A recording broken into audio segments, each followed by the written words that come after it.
Back to Field of Fire, Normandy, Mission 1, starting turn 2. Just a quick recap. Let's see, over here we moved a little bit of scouting last turn. We moved 3 assault teams forward from each platoon. On the left, moving onto these hedgerow bagage, we ran into a heavy machine gun team supported by a squad. The team's up here in the foxholes, the squad here in the trenches.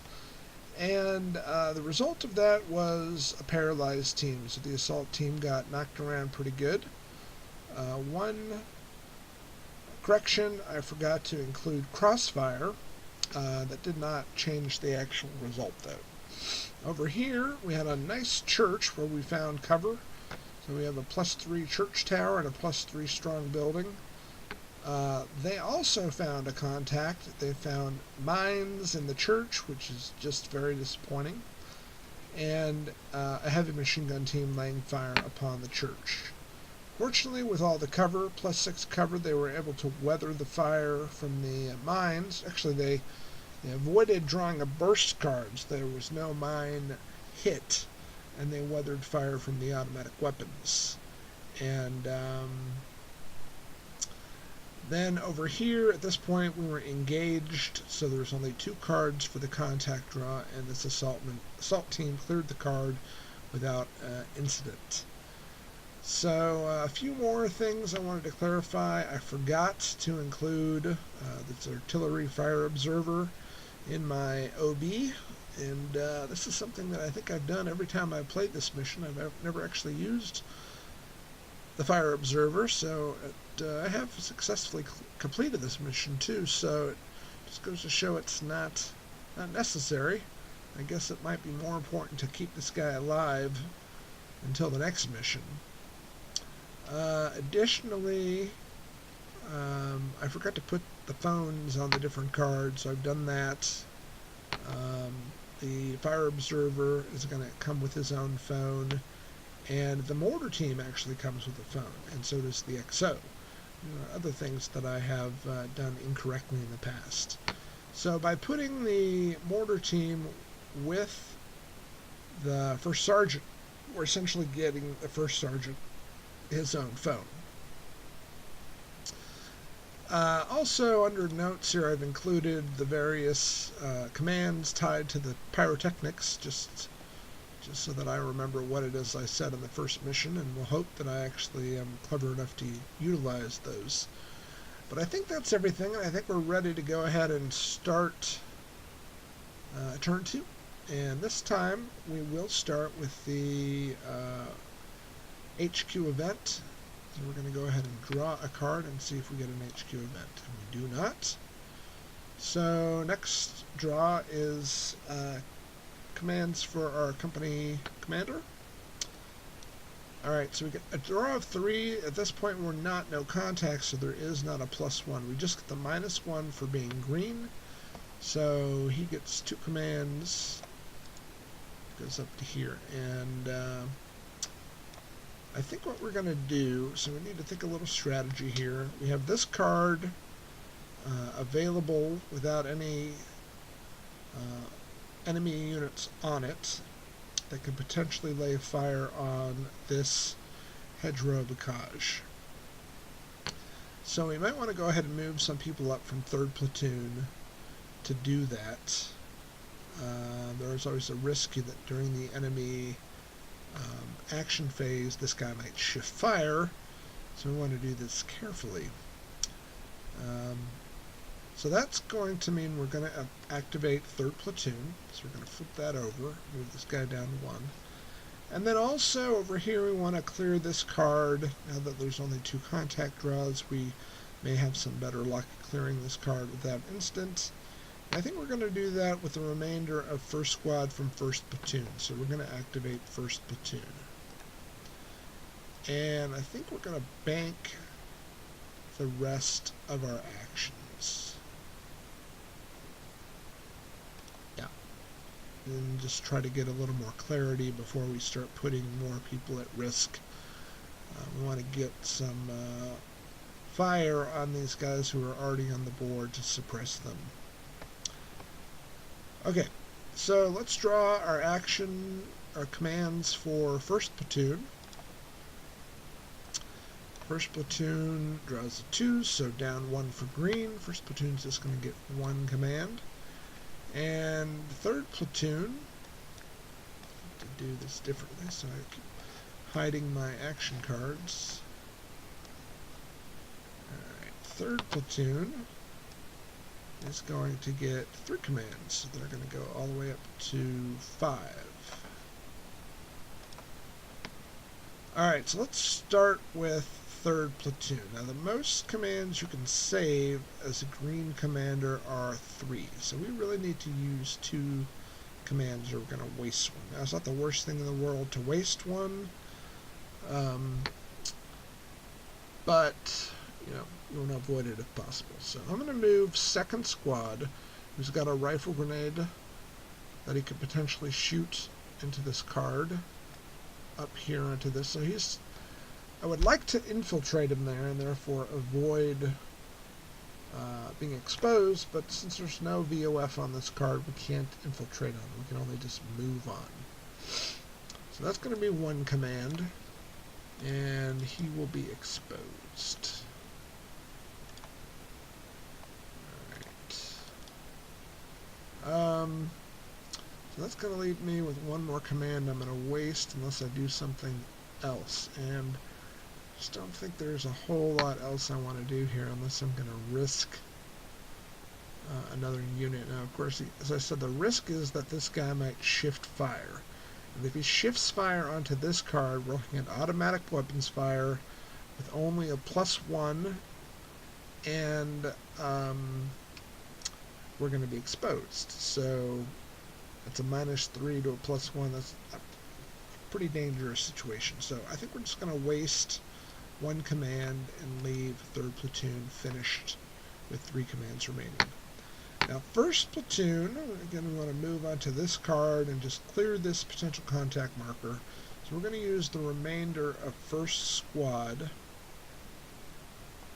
And again, we can't infiltrate this card, so we're just going to move onto this card, which means we're going to be exposed. And that's just going to cost me 1 command. Alright, so that's everything first and third platoon are going to do. Okay, so a second platoon, we're just going to do initiative commands. And that's this smaller number here, and the big difference, obviously, they're always less than this number with the helmet. And more importantly, they can be reduced to 0. This number can never be reduced below 1. So second platoon draws a card, he gets a 2, down 1 for green. So second platoon gets 2 commands, so he's going to go up to 4. For second platoon, we would love to move some people onto this church here. We can potentially infiltrate this card because there is a VOF on this card. Now, if we knew we were going to infiltrate it, that would be wonderful. Now regardless, we can move directly into cover. And I've done some searching. This is an urban cover marker, but this is not an urban terrain card or the section 12. Which apparently doesn't even apply to Volume 1. It will apply to Volume 2. And the urban terrain cards specifically indicate that you can't move directly into cover. You have to move into the street and then into cover, but this doesn't even apply. So, we can move directly into cover. But I'm not sure if you can move straight into the tower or if you have to move into the building and then into the tower. But that would make sense, right? So we're going to play it that way. I think what I want to do is attempt to infiltrate this light machine gun onto this card and directly into the building. So, an infiltration requires a 2-card draw, and it's going to require 1 command. So we do our command, and now we do a 2-card draw. 1, 2, did not successfully infiltrate. So we are exposed. And we're going to move that on like that. So now we're all in the building, but the light machine gun is exposed. And I think that's all we're going to do with second platoon. So the next thing we're going to do is, again, the XO and the first sergeant just automatically get one command each. Spread these out a little bit here. And then we'll decide if we want to do anything with them. I think what I want to do with the XO, I suppose, is to command this artillery forward observer into this card to try to get him up into the church tower. So the XO is going to spend one command, and that's it. So I'm over and I've flipped him back, and I'm not going to do anything with the first sergeant. So again, this is not a move. This is going to be an infiltration. I should specify that. So let's go ahead and attempt an infiltration. A 2-card draw. 1, 2. That one doesn't count. There's still hope. Oh, success. So the forward observer infiltrated onto this card. That means he is in the strong building, but not exposed. So if we expand this all out by hovering over this, we can see that the light machine gun team is in the building but exposed. Both the assault team and the artillery forward observer are in the strong building.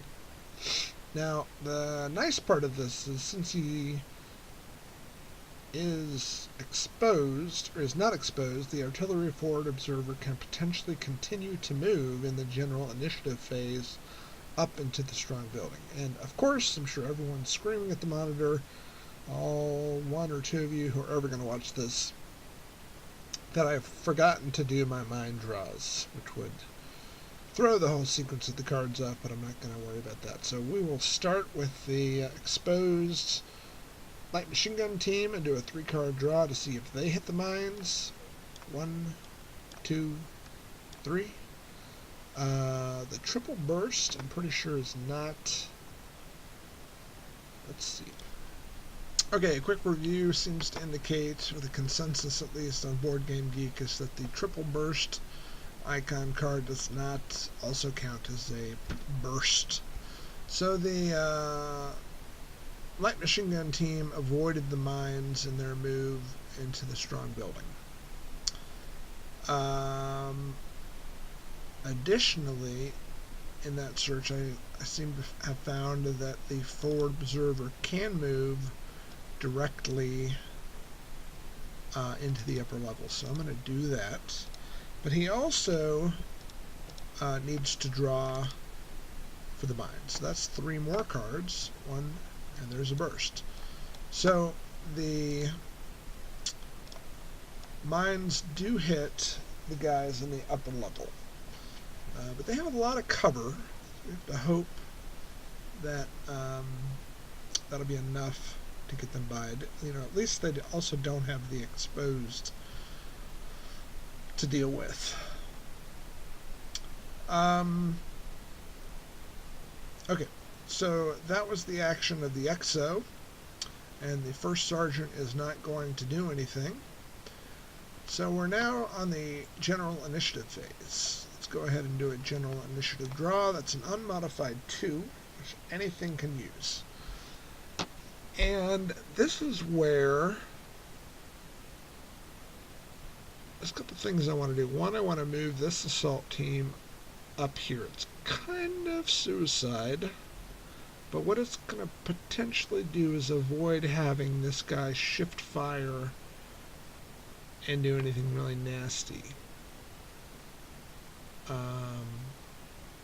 We'll also stop that VOF happening here. He's basically going to shift his fire automatically to the unit that's entered his card.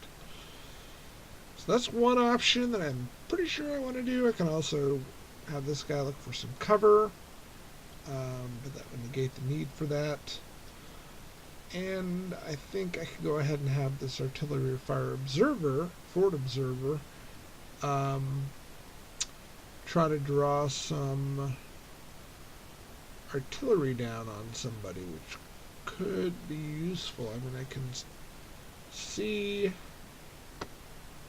this heavy machine gun from up there. I can also see this squad from up there, and I can see this guy from up there. So this, it's a great location to be in. We've made it up there safely, provided the mines don't go off and kill us. Okay.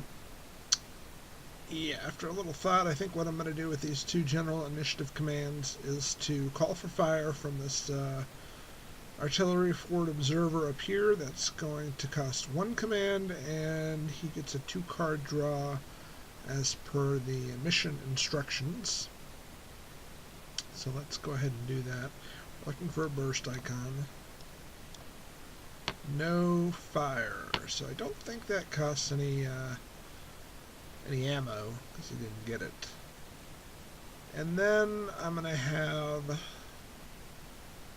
this. So, yeah, I think I'm going to have this rifle grenade attempt to toss a grenade over here into this hedgerow gauge. And I'm pretty sure that that is a 2-card draw. Yep. These are all line units, so that there's no modifier with regards to that. So this is a 2-card draw. We're looking for a grenade icon. 1, 2. Now there was a short burst. I don't know if that means the grenade blew up on our card, but that's fine. Okay, so that short burst only applies to calling in fire missions. But we did not get a grenade attack either. So that's no bueno. Alright, so we are going to go to the next phase, which is to check for an enemy HQ event. And there is no enemy HQ event. So now we are going to check for enemy actions. We have 1, 2, 3 dudes to deal with, so we're going to call this 1, 2, and 3. And we will randomly decide who gets to go first. Number 2, the squad goes first.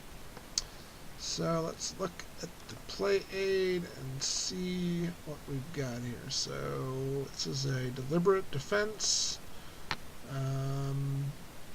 not under fire, but it does have line of sight, not under fire, and has opened fire. So he could potentially throw a grenade. So that's a 1-card draw. We're looking for something from 1 to 3. We get a 2.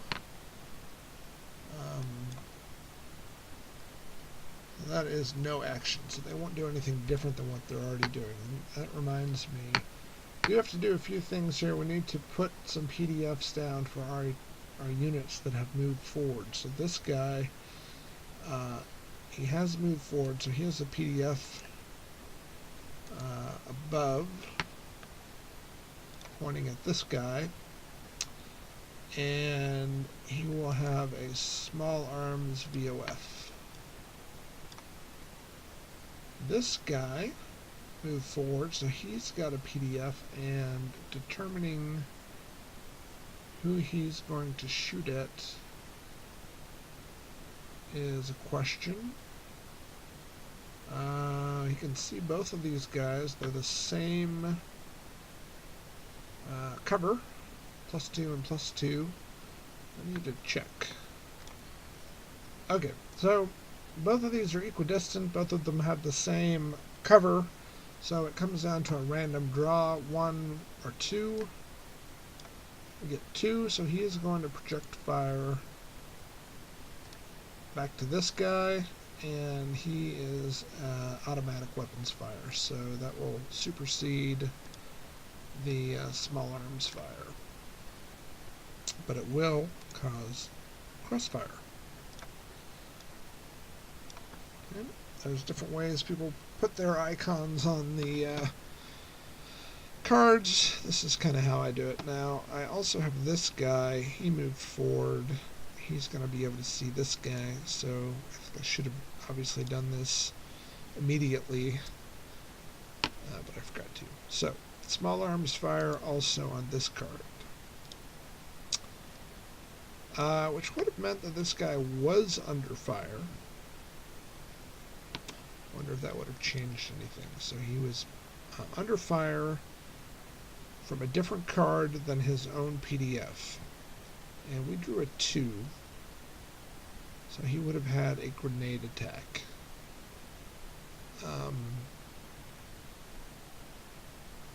So I think that's what we're going to go ahead and do. We're going to have a grenade attack.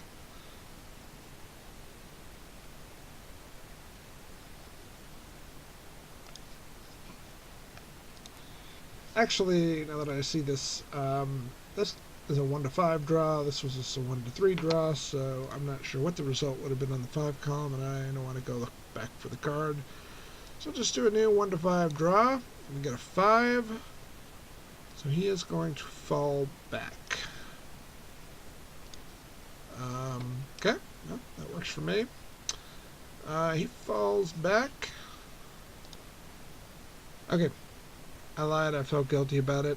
Fallback was too beneficial for me, so I looked back and figured out that this was the card, and that I had drawn the 2, and the 5 result would have been a 3, which is a shift PDF to the direction of the incoming fire. So we'll do that. So we flip this, we remove this, which gets rid of this crossfire, and puts a small arms VOF on this card. Okay, so we have done that enemy action check and caught up on some things we were supposed to do when we moved on to the cards. So we have 2 guys left to do enemy action checks, which is this heavy machine gun team and this one. So let's draw a random selection. We get a 1, so it's this guy. So that guy is an A to G, I believe. Yep. But he is not out of ammo, for sure. He's not under fire, but he definitely has a line of sight. So he's not under fire, but has open fire.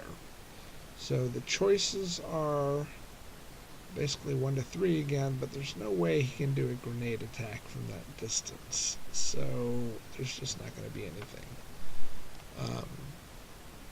I guess we're still supposed to draw a card. Shuffle. 1 to 3. No action.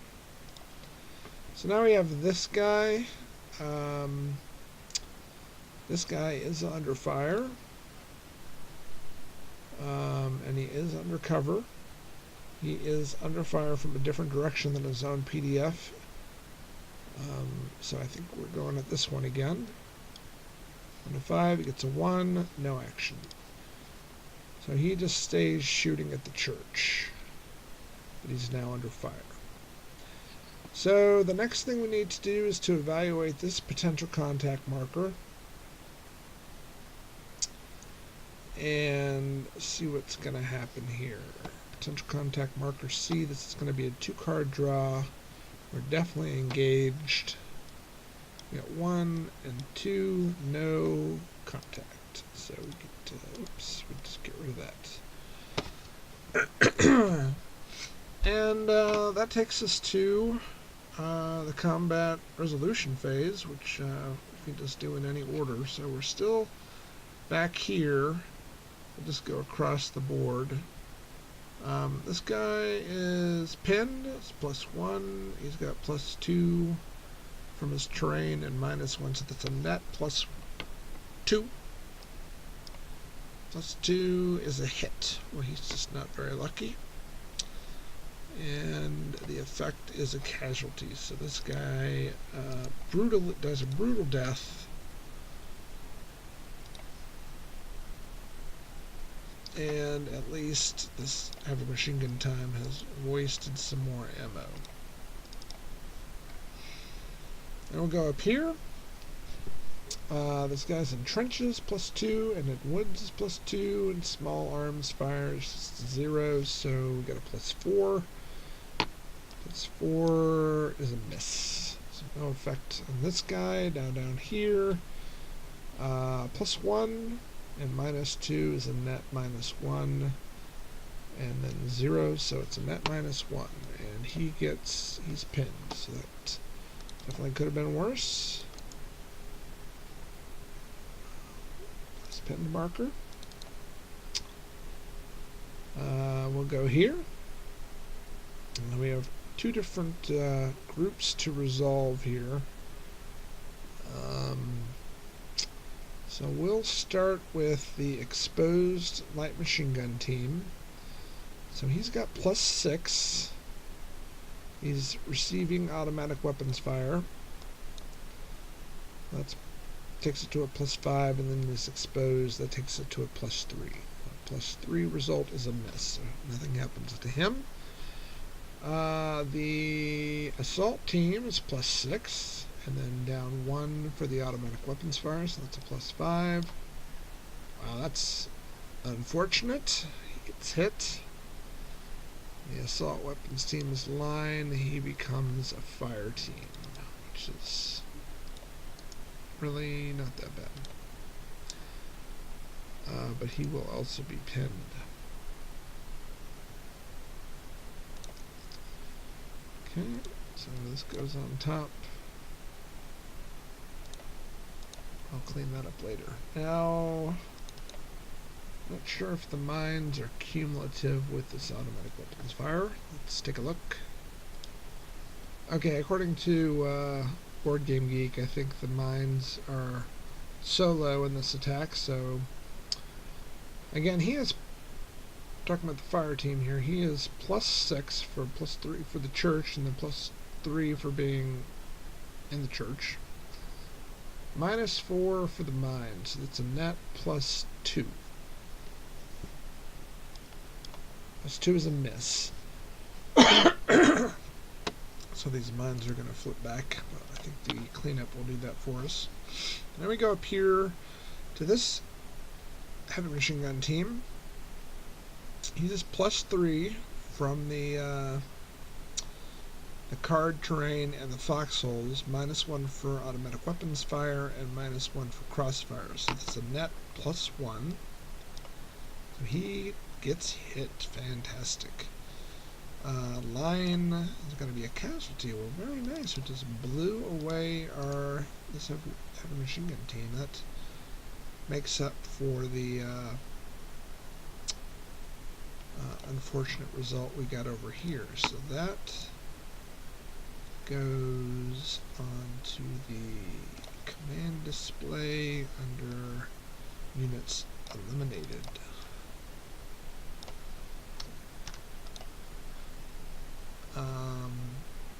Alright, now we do need to change this guy's ammunition down to 3. So last but not least, we have this card, which is not receiving any fire, so nothing happens to them. And now we hit the clear button. And let's see, the mines were supposed to flip over, so we'll go ahead and do that. They're still on the card. The pin markers stay for now.